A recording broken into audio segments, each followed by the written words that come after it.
So in the last topic we looked at if statements, and I've got the piece of code here on the screen the same as the last video that we left off. So we start off on line 1 where we're going to type in the user's name, and then on line 2 we are saying if the name equals Kyle. So if you remember, this is the condition.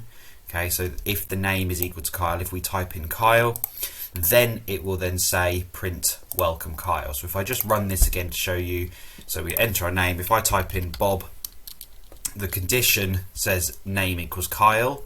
Well, currently it's not, so when I press enter it's not going to do anything. But if I type it again, Kyle this time, okay, and press enter, it will then say the condition is true. It will say welcome Kyle. Okay, now if you remember back a few seconds ago, I typed in Bob and the program just stopped. It didn't actually do anything, which is a bit rubbish, to be honest, because we don't want programs just to stop and not do anything. We want them to carry on as much as they can.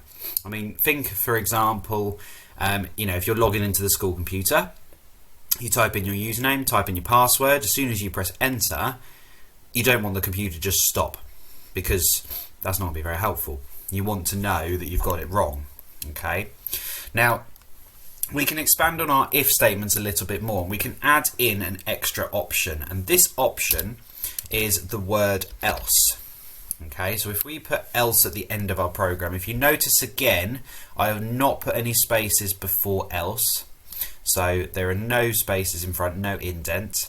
And with an else, we don't have to have a condition, so we just put a colon straight after. Okay, and then underneath I will then have a space or indent in front, so I'm going to have 2 spaces, and here I'm going to put print, and I'm going to put you are not Kyle. Okay, so what I'm doing now is just building on our program a little bit more. We ask the user to type in their name. If the name they type in is Kyle, so this is the condition, if they type in Kyle, then we are going to say welcome Kyle.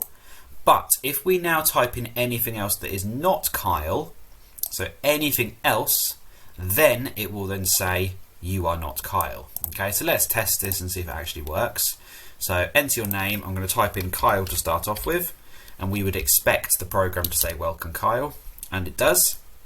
If I run it again, and this time I type in Sam, I press enter. Well, the condition name is Kyle is not true, it's false, so it's not going to do that, so it's something else.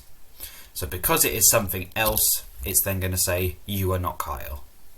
Okay, now the else part is really useful, like I said before, for any errors we might come across, or sort of catching the programs that if it's not quite what we want it to what we want it to do, or what we're expecting, we can use an else statement to then catch anything we're not expecting. And usually with an else, it's to catch any errors or anything that's not quite correct. Okay, so just again, look at this piece of code. Be careful of where your indents and spaces go.